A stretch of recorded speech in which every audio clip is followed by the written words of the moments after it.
Hello, my name's Catherine Pellegrino. I work for Marjacq Scripts Ltd in London. We're a small agency, 5 book agents and 1 film agent. We cover everything from fiction, non-fiction, crime, commercial, children's YA, and my role at Marjacq Scripts is I'm the children's and YA agent. The agency, it's a small office. It's kind of busy. Sometimes it involves putting a lot of headphones on because we share a lot, which is great. The good thing about Marjacq is it's very collaborative, very collegiate. We all have our very clearly defined roles. So personally, my day is quite a lot of meetings. I see editors, depending on what's going on. I'm in touch with authors, I'm on the phone, and I'm reading. And when I'm reading, I have headphones on to sort of drown out the noise from my colleagues. Be creative, be imaginative, be unusual, be bold. Write what you care about, write what you want to read, but also know the market. No, especially with children, you need to know who you're writing for. You need to know your audience is. The kind of manuscripts I'm looking for at the moment are imaginative middle grade projects. Middle grade is the core of children's publishing, so that's what editors are looking for at the moment. The YA market is a bit tough.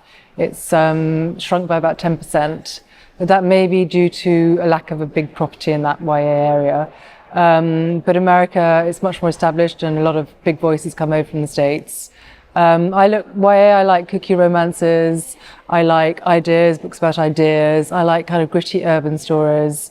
I'm one of those agents that sort of likes lots of things. I like fantasy as well, and I like sci-fi, and it's just if the writing, the voice grabs me, that sort of makes me excited. Yeah. Taking on authors, so you're receiving the 3 chapters and a synopsis. So if something really grabs me, I'll get on the phone and phone them up and say, hi, really love this, send the rest through to me, a brief chat, and then I'll read it. And then if it really, really grabs me, I'll pick up the phone again and say, I love this. Debut writers often need work. A lot of writers need work, even throughout their career. So there'll be an editing process. So the first discussion will be, this is what I think your book needs, this is the edit your book needs. If you're on the same page, that's really important. You have to respect the author, you have to respect the book, and the author has to understand, or rather know, that you're going to take it in the right direction for them.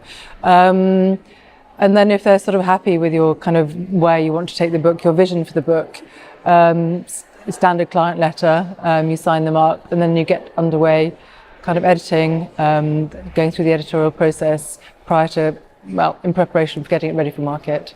I've had quite a varied career. I've been working in publishing for 30 years. I started off in translation rights. I studied languages. So I worked in-house at Victor Gillant's when it was independent, Penguin and Bloomsbury, just when Harry Potter landed on the desk at 2 Soho Square.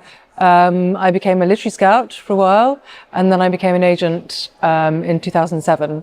So I've only been an agent for 11 years. I joined Rogers, Coach and White. And that was just someone sort of approached me and said, do you want to be an agent?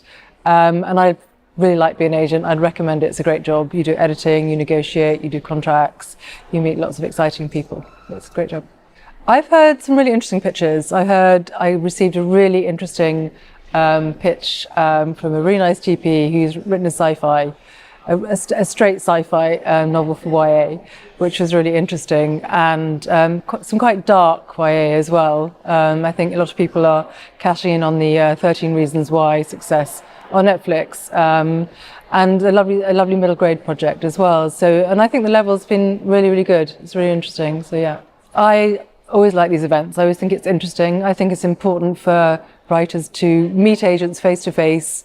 The sooner they do, the better. Then there's sort of all the fears and there's sort of preconceptions about these kind of monsters based in their little ivory towers in London sort of disappear. We're all very human.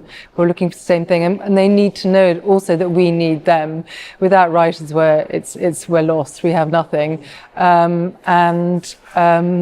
we do pick up, all agents will say they've found things on their slush piles, so it's something not to be, ignore it at your peril, really. So, and I think it's been a great day. I've enjoyed it very much. I think it's good because I think I not only discussed the pitches, but I've also explained how agents work, so they have a better idea. And also that they're aware that sort of particularly in children's, it's a smaller market. It has to be really outstanding to sort of make it. And I think that's one thing I've impressed on a lot of people today, that your writing can be great, your characters can be great, but they've got to be really extraordinary and sort of really stand out from the crowd. So I think that message is important, and I think that's a good message to get across.